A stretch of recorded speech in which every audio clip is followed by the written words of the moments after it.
என்னை பின்தொடரும் நண்பர்கள், உறவினர்கள் அனைவருக்கும் வணக்கம்.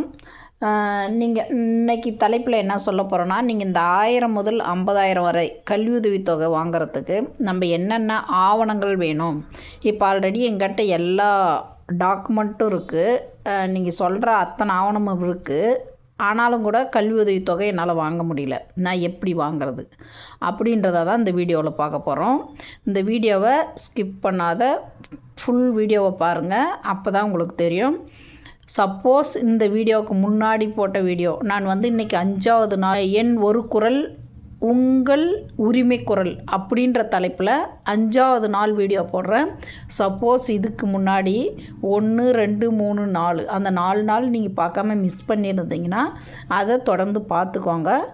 ஏன்னா நீங்கள் அந்த ஸ்டார்டிங் எப்படி நீங்கள் அதை புதுசாக கார்டு போடுறதுலேருந்து நீங்கள் அதுக்கு பிறகு பெனிஃபிட்ஸுங்கெல்லாம் வாங்குறது எப்படின்றத நான் அதில் சிலது சொல்லியிருக்கேன். அதை கரெக்டாக ஃபாலோ பண்ணுங்கள். அப்படி பண்ணிங்கன்னா உங்களுக்கு ஈஸியாக கிடைக்கும். நீங்கள் எங்கேயும் சுத்த தேவையில்லை.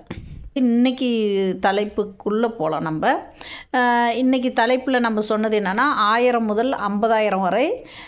இன்னொன்று இது உண்மையான்ற மாதிரி கேட்டிருக்காங்க. கட்டாயம் உண்மை இல்லாத நான் எதுவுமே சொல்லலை. உங்களுக்கு அப்படி சந்தேகமாக இருந்தால் கூகுளில் சர்ச் பண்ணி பார்த்துக்கோங்க.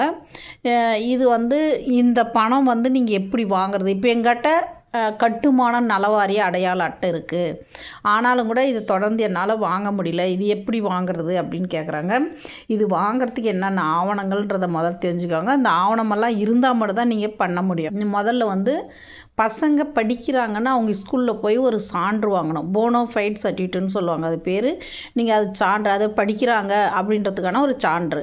அது அவங்க ஸ்கூலில் நீங்கள் எதுக்கு என்னான்னு கேட்டாலும் கூட நாங்கள் லேபரில் கட்டுமான கார்டு வச்சுருக்கோம், அதில் உதவித்தொகை வாங்கிறதுக்காக வேண்டி எங்களுக்கு வேணும்னு கேளுங்க, தருவாங்க. அது வாங்கிக்கோங்க.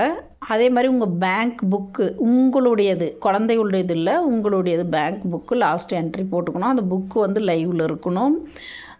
உங்களுடைய ஆதாரு, உங்கள் நலவாரி அடையாள அட்டை, பேங்க் புக்கு, உங்கள் ஃபோட்டோ, இது எல்லாமே போகும்போது கூட எடுத்துக்கோங்க.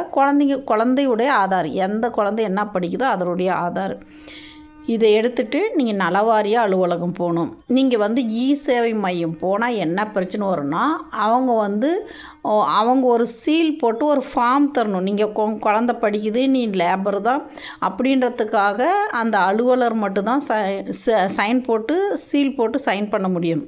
இப்போ இ-சேவை மையத்தில் அந்த மாதிரி சைன் பண்ண முடியாது. சப்போஸ் அவங்க அதனுடைய அத்தாரிட்டி வாங்கி நாங்கள் பண்ணுறாங்கன்னா போய் பண்ணுங்கள்.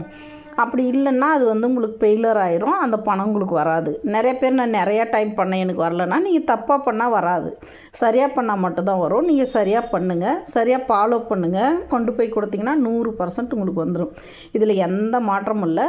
அதே மாதிரி குழந்த ஸ்கூலில் ஸ்காலர்ஷிப் வாங்குகிறாங்க, ஆனால் எங்களுக்கு இந்த காசு வருமானா கட்டாயம் வரும். அதுக்கும் இதுக்கும் சம்மந்தம் இல்லை.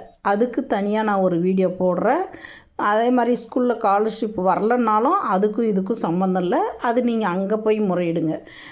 அங்கே ஸ்கூலில் போய் தலைமை ஆசிரியர்கிட்ட சொல்லுங்கள், அவங்க உங்களை அது சரி பண்ணி விடுவாங்க. ஸ்காலர்ஷிப்பெல்லாம் அது அவங்களுடைய இது, அதுக்கும் இதுக்கும் சம்மந்தம் இல்லை. அதோடு இதை இணைக்காதீங்க. அதில் வந்தாலும் இதுலேயும் வரும். இது லேபர் கார்டுக்கு வர்ற பெனிஃபிட்ஸு. இதை மிஸ் பண்ணாதீங்க. சப்போஸ் இவ்வளோ நாள் தவற விட்டவங்க இனிமே தவற விடாதீங்க. இதை பார்த்துட்டு நீங்கள் கரெக்டாக வாங்கிக்கோங்க. அப்படி இதை நீங்கள் பார்த்துட்டு உங்களுக்கு இது எங்களுக்கு பயனுள்ளதாக இருந்துச்சு அப்படின்னீங்கன்னா எங்களுக்கு கமெண்ட் பண்ணுங்கள், ஷேர் பண்ணுங்கள், லைக் பண்ணுங்கள். உங்கள் ஃப்ரெண்ட்ஷிப்புக்கும் சொல்லுங்கள் இந்த மெசேஜை, இந்த மாதிரி ஒன்று இருக்குது நீங்கள் பண்ணுங்கள் அப்படின்ற மாதிரி. நீங்கள் கூலி தொழிலாளியாக இருந்தால் கட்டாயம் இது உங்களுக்கு பயனுள்ளதாக இருக்கும்.